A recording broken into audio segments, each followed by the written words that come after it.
Vamos a comenzar esta entrevista con Eduardo. Él es el presidente del directorio del Seguro Social. ¿Cómo estás, Eduardo? Qué gusto saludarte. Bienvenido a I99 y al programa Diálogo. Te escuché ayer en un canal de televisión, querido amigo, hablando porque nos han estado llamando los prestadores de servicios que se quejan del pago, y tú dijiste algo que a mí me pareció transparente. Son 900 millones aproximadamente, decías, me corriges si estoy equivocado, decías tú que hay de deuda y tienen 500. Entonces van a pagar los 500 y los 400 los van a ver cómo los pueden pagar. Pero a mí me gusta el hecho de que tú digas, Eduardo, frontalmente, sí, tengo esto y con esto voy a pagar lo que pueda y voy a buscar camino. Fue así, Eduardo, bienvenido al Diálogo y a I99, buenos días. Gracias, doctor Río, por la invitación. Saludos a los oyentes de I99. Me recuerdan, lo que se divierten ustedes me recuerdan a mis tiempos de radio. En todo caso, yendo directamente a la respuesta, efectivamente, lo que se facturó, o bueno, que está por ser facturado del año 2023 es alrededor a 900 millones de dólares. Eso es antes de ser auditados. Las auditorías seguramente disminuirán un poco ese monto, y lo presupuestado para nosotros en pagos del 2024 es alrededor a 500 millones de dólares. Es decir, tenemos que disminuir la atención en prestadores en alrededor a 400 millones de dólares. Es lo que le hemos dicho a los prestadores, y ellos de alguna manera han aceptado disminuir el número de consultas y que estos pacientes vuelvan a los hospitales y a los centros de atención del Seguro Social, que de hecho están a 70% de capacidad.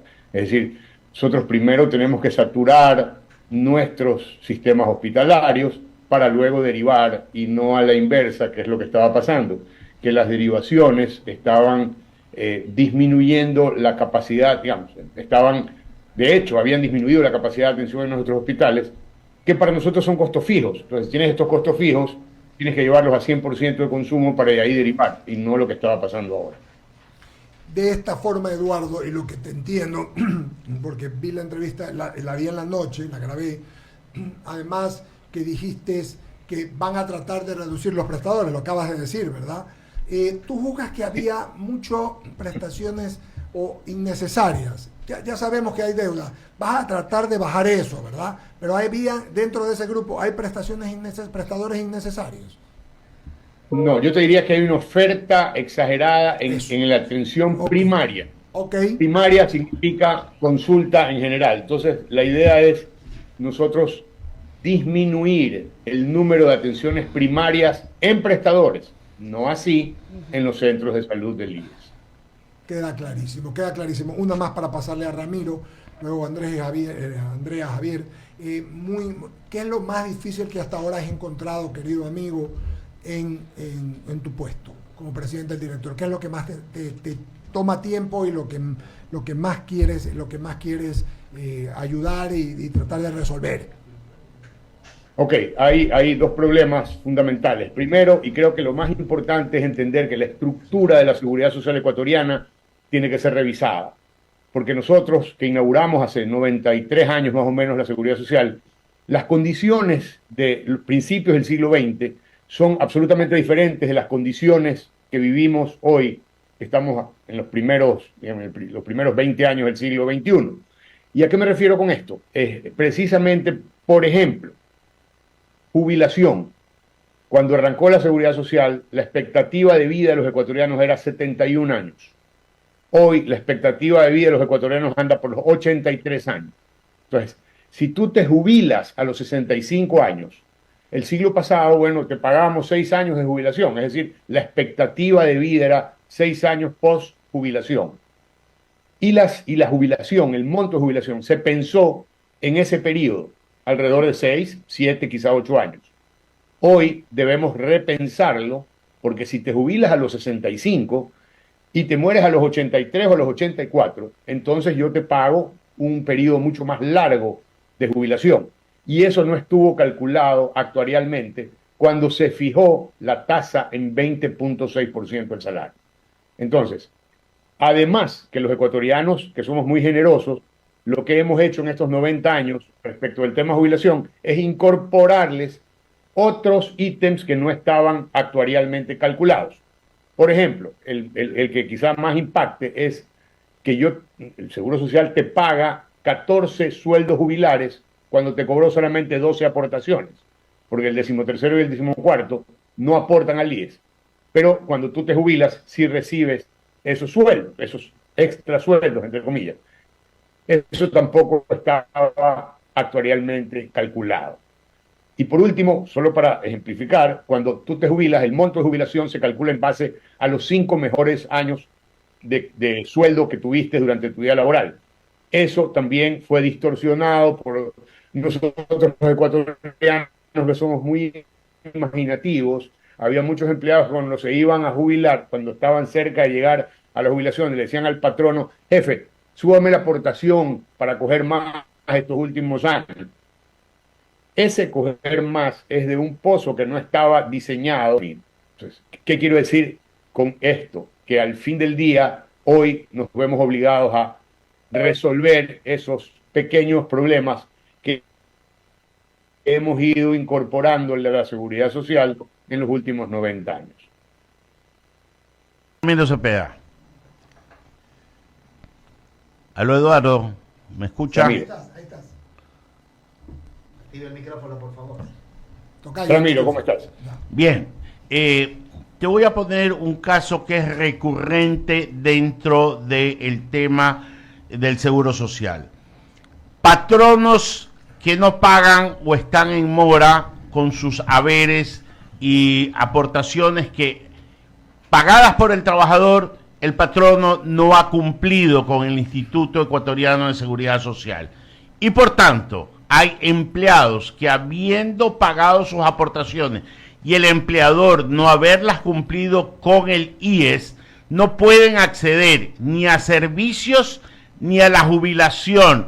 Y si lo quieren hacer de manera individual, es decir, voy yo a la Seguridad Social a pagar mi aportación para poder acceder a la jubilación, tampoco lo pueden hacer. Este problema yo lo tengo mapeado siquiera en unas 30 personas de mi entorno, lo que quiere decir que es un tema súper recurrente y que me imagino que es mucho más fácil de resolver que el tema de las aportaciones y descalce en el tema actuarial de la seguridad social. Sí, señor. En teoría suena más fácil. La realidad es que un empleador retenga dineros que no le pertenecen porque son de los empleados, y esto hay que aclararlo muy gráficamente. El 20.6 tiene dos componentes: 10 y pico que pone el empleador y 9 y pico que pone el empleado. Ese 9% que tú retienes, no lo puedes retener para ti como empleador. Ese es un pecado mortal en la seguridad social. De hecho, es causa de coactiva, es causa incluso de un posible juicio penal, porque estás reteniendo dineros ajenos, ¿no?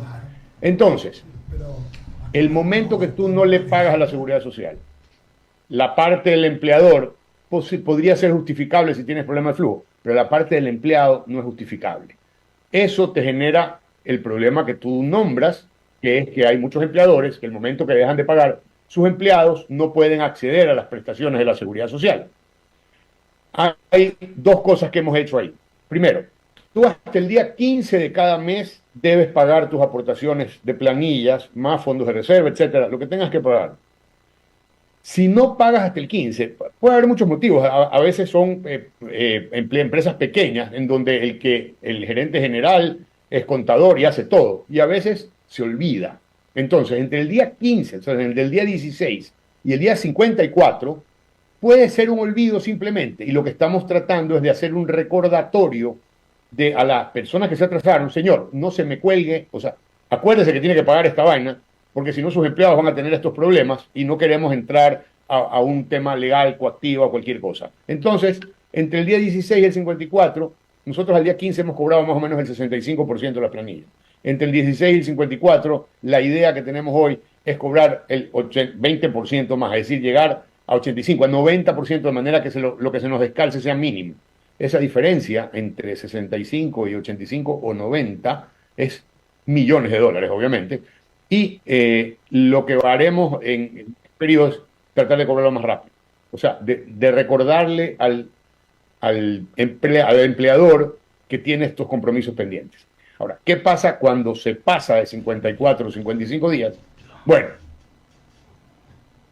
no sé si me decías algo. Sí, a ver, sí, yo me refería al que lleva 3 años sin pagar, al que lleva 2 años sin pagar. Ya, de acuerdo. Estamos pasando una ley del Consejo Directivo que se llama la 658. ¿Qué es lo que incluye la 658?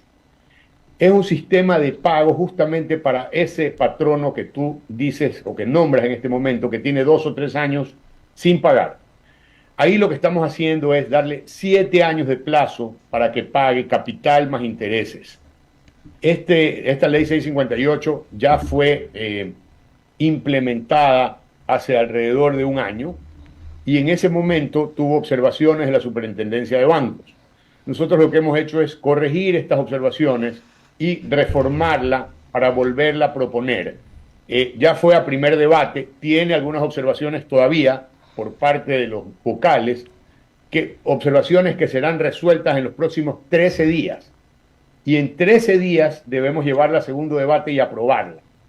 ¿Qué significa esto? Que aquellos patronos que estén atrasados por más de 54 días y que quieran hacer un plan de pagos, vamos a diferirle el capital hasta 7 años plazo, dependiendo del monto de la deuda. Y los intereses, porque no le vamos a cobrar intereses sobre los intereses, serán divididos de manera plana para el número de cuotas que incluya el convenio. Eduardo, no sé si quedó... Eduardo, no, es que no estás en el tema que yo te estoy preguntando específicamente. El tema es un empleador tramposo que no ha pagado, que no piensa pagar y que tiene unos trabajadores que quieren jubilarse y no ven ninguna señal de pago del empleador con respecto a sus obligaciones del IE, y ellos quieren ir voluntariamente a pagar su cuota, no lo pueden hacer para poder acceder a los beneficios. Ellos se encuentran trabados porque si no cuentan con la buena fe del empleador, están fregados, no se jubilan y no tienen beneficios. A esa salida puntual me estoy refiriendo.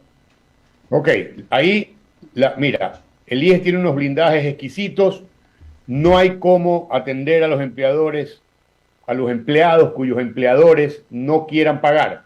Lo que sí vamos a hacer es iniciar juicios penales contra aquellos empleadores. Entonces, si no es por las buenas, va a ser por las malas, pero van a pagar.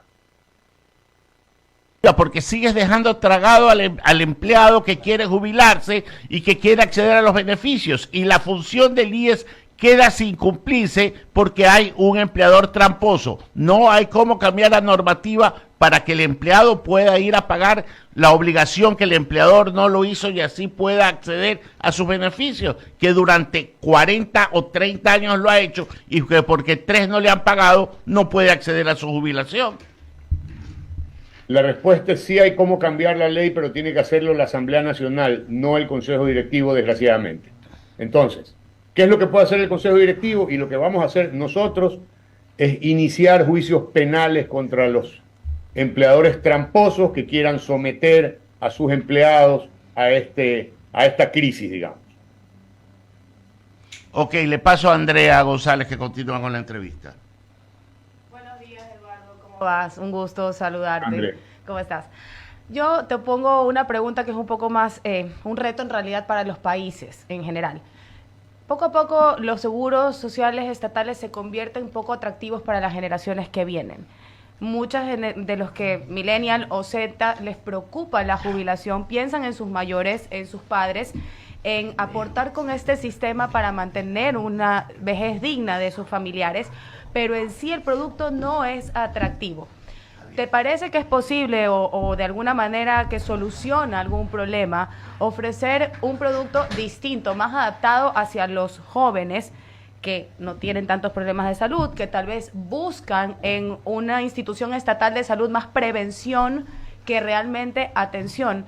Algo que dinamice el hecho de pertenecer de manera voluntaria al IES para las generaciones que vienen. Andrea, te agradezco la pregunta porque me lleva un poco a lo que estamos pensando hacer ahora, que le hemos puesto Sub-24. Sub-24 es un plan de afiliación juvenil que te ofrece todos los servicios médicos, más todos los servicios odontológicos, más la opción de tener un préstamo hipotecario. ¿Por qué es interesante ofrecer un préstamo hipotecario a las personas que están entre 15, entre 15 y 24 es donde hemos pensado, porque eventualmente algún padre querrá iniciar una afiliación temprana de su hijo pagando $50 mensuales, no los 80, que es lo que paga el sueldo básico, sino claro, menor. $50.6 es el cálculo que hemos hecho para esta afiliación juvenil. ¿Por qué es importante que tú puedas tener un préstamo hipotecario cuando eres una persona joven? Léase una persona de 18, 19 o 20 años. Porque el préstamo hipotecario que te damos, si es tu primera casa y tu única casa, la tasa que te ofrecemos es 6% anual, tasa fija. Y estamos tratando de extender el plazo para el pago del hipotecario de 25 a 30 años. De hecho, lo vamos a hacer. Entonces, ¿qué pasa cuando tú compras o quieres comprar un departamento o una casa que cuesta algo así como $50,000? Tu cuota mensual a 30 años va a ser $290 mensuales. Así es. Va a ser un poco menos que lo que te costaría alquilar un departamento similar, o por ahí. Entonces, si te pones a pensar para la gente joven, y hay muchos influencers, suena youtubers, bastante atractivo, que tiene ingresos significativos o para su corta edad, digamos, y que vive con sus padres y que mañana ya no quiere vivir con sus padres, entonces puede acceder a un hipotecario a 30 años plazo, tu casa a los 50 años es tuya, en esas condiciones tan singulares que solo te las ofrece el BIES. Ningún banco privado te da tasa 6%. Y para acceder a esta hipoteca, a este crédito hipotecario, debes estar obviamente afiliado al IES, con lo cual atraes también a este mercado joven. Y ojo, tomar en consideración que los jóvenes en general no tienen la carga, a menos por supuesto, obviamente, ciertas excepciones, que tiene una población ya retirada. Es decir, la inversión en prevención podría funcionar para que el Estado tenga una menor carga cuando esta población ya crezca. Es decir, por ejemplo, nutrición y educación sexual, que son cosas muy inherentes a las edades, te pueden prevenir una vejez que le cueste más al Estado. No, definitivamente. O sea, no solo, y este tipo de afiliación está condicionado a que si tú mañana te casas, pues tu cónyuge no va a tener los beneficios a lo que ella se afilie. Exactamente. Es decir, yo te pongo una camisa de fuerza en donde sí, te voy a dar todos los beneficios a ti, porque como estoy cobrándote menos que, entonces te limito a, por un lado. Y por otro, mira tú que el problema de la población no es un problema del Ecuador. El problema de la jubilación y el futuro de las pensiones es un problema global. Así es. Mira tú, en meses pasados Macron quiso subir la edad de jubilación en Francia de 61 a 63 años. Y se incendió Francia. Se le armó un jarro eléctrico. Se incendió Francia. Y se incendió Francia. Ya brincaron por acá. ¿Por qué no vas a subir? Claro. Mira, yo ayer veía una nota sobre, hay un grupo de empleados públicos jubilados que está básicamente de acuerdo con estas propuestas que estamos haciendo, que son cambiar la estructura de la seguridad social. Porque ahí lo que tenemos que hacer es empezar en una pendiente a subir el monto de las jubilaciones y de los fondos de salud. ¿Por qué? Si no, esto no sale. No hay cama para tanta 90 gente, años nos hemos dedicado a meterle cosas a la jubilación que no estaban actualmente justificadas. Así es. Hoy nos toca subir el precio para que estas generaciones a las que tú te refieres puedan cobrar su jubilación 50 años después. Entonces, si no lo hacemos hoy, y mi idea es ir en 4 meses con el proyecto ya estructurado totalmente a la Asamblea. De hecho, ya he conversado con algunos asambleístas que han aceptado. O sea, les parece interesante la idea. Y cuando yo te hago la narrativa y te enseño los números, tú dices, es que no hay manera de hacer las cosas que no sea cambiando el monto. En los países europeos, los montos de pensiones y jubilaciones se te llevan el 40 y el 50% del salario, claro, si es que eres soltero. Así es, Entonces, pero bueno, la gran población usa también esos servicios, ¿no? Aquí muchas personas aportan sin utilizar los servicios, lo cual también es algo que tener en consideración, ¿no? ¿Cuánto de la población aporta al IES y no utiliza los servicios del IES, sino que se paga parte de un seguro privado y va a una clínica privada, lo cual es básicamente ser de lo más altruista, porque estás dejando ese puesto para alguien que realmente lo necesite. Ahora, tampoco es sostenible los casos que tenemos, por ejemplo, como el tema del seguro campesino, donde toda una familia puede atenderse con un solo pago y es insostenible a nivel económico, no es que no se quiera, es simplemente no alcanza. Entonces, por supuesto, de acuerdo contigo, hay que ir girando, ¿no? El rubro del negocio tiene que ir girando a ser más atractivo para aquellas generaciones que van a tener que sostenerse y que, claro, con una buena prevención hasta te ahorrarían, si tú como IES puedes ya irlos cuidando desde los 15, esa persona a los 60, 70 tal vez no tenga diabetes, tal vez pueda prevenirse alguna enfermedad que sea de tipo consumo. La prevención en este país deja mucho que desear y una factura enorme al IES. Dos cosas en lo que tú me dices. Primero, el que tiene seguro privado, cuando va a atenderse en una clínica, usa el IES, no usa el seguro privado. Porque ahí lo asustan, le dicen, no, es que si usted usa el seguro privado, le van a subir la prima. Entonces, mejor use el IES directamente. Así que es muy raro que alguien que vaya a una clínica, si sea privada, diga, no, si yo gastos, privado, no, sí. Y la segunda es que la seguridad social efectivamente es solidaria. Y nosotros hoy tenemos una campaña, pueden verla por ahí en testimoniales de las personas transplantadas. ¿Por qué? Porque esta es la otra cara del IES. O sea, así como hay la cola de gente que dice, es que me han dado la cita para después de un mes, es que no había la prótesis que yo necesitaba y tengo que esperarme. Sí, efectivamente son problemas que tenemos y que estamos tratando de resolverlos. Pero también tenemos a las personas que trasplantamos renal, por ejemplo. Así es, y conozco casos de operación de corazón también, tienes toda la razón. Entre los 3 hospitales de nivel 3 del IES hacemos alrededor a 300 trasplantes anuales. Mi pedido ha sido, señores, dupliquemos el número de trasplantes.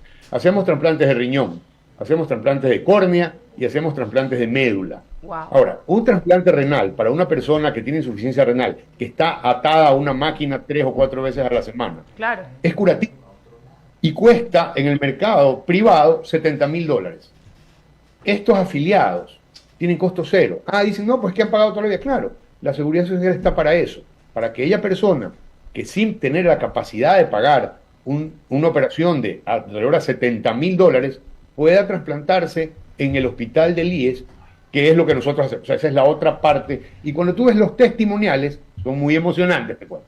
Sí, y conozco realmente, doy fe de que eso es cierto, conozco casos que han habido trasplantes que serían imposibles de pagar, incluso con seguros privados te saldría mucho más, y el IES ha tenido realmente una buena participación. Te felicito que estén pensando en ese nuevo mercado, en abrir, en hacer accesible esto, y creo que es un muy buen negocio el tema de sumar a la gente joven que tiene un menor costo y que incluso puede ahorrarnos dinero como Estado para tener una mejor calidad de vida. Le doy el paso a Jaime, te agradezco muchísimo, Eduardo, y nos vemos próximamente. Andrea, un gusto.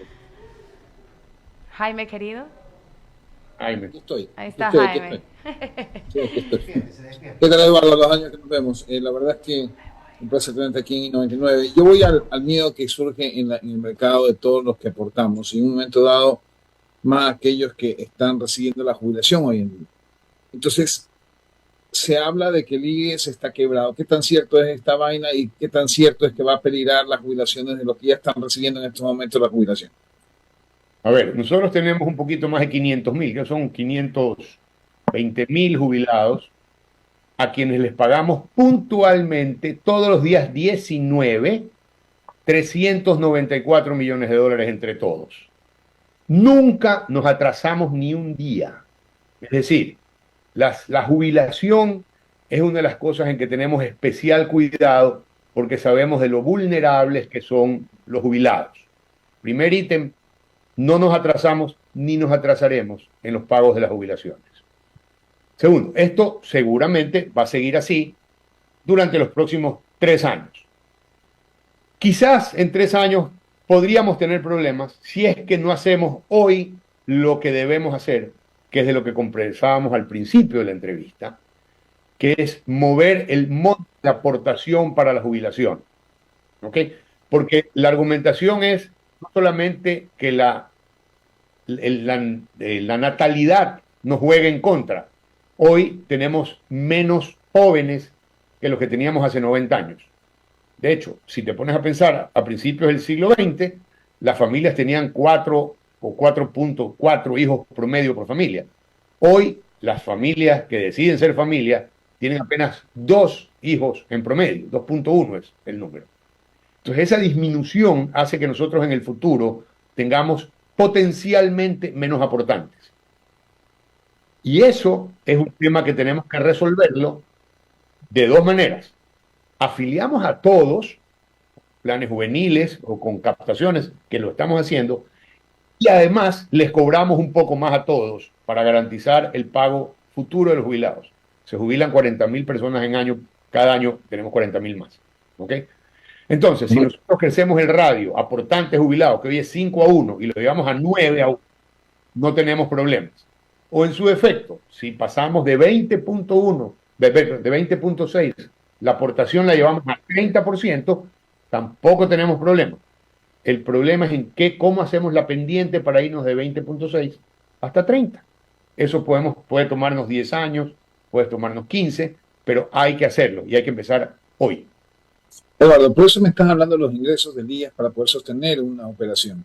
Pero Sí, ¿y qué pasa con los gastos? O sea, si tú te pones a mirar el servicio que presta el IES, no en todos lados, pero en ciertos lugares es deficiente. Y cuando es deficiente, un afiliado que se acerca, te digo un ejemplo, quien habla, ¿no verdad? Se acerca al hospital del IES de Los Sellos y no hay medicinas, no hay un buen médico que me puede decir que puedo hacer, inclusive corre mi riesgo de que hasta me muera en un momento dado. Te digo porque he estado ahí directamente, nadie me ha contado, yo tuve cálculo en los riñones más claro, ¿ya? Y dije, voy a usar el 10 porque el 10 es lo que a mí me pague, o sea, yo aporto al 10, quiero vivir la experiencia. Casi me muero, Eduardo, así de sencillo. Pero bueno, independientemente de eso, quiero saber por qué no ir por el tema de gastos. O sea, ¿por qué no reducir ese servicio y entregarlo o concesionarlo o reducirse en ese sentido y tratar de ser un seguro como hacen los seguros, las compañías de seguros, que lo que hacen es pagarle a los privados el servicio que tienen sus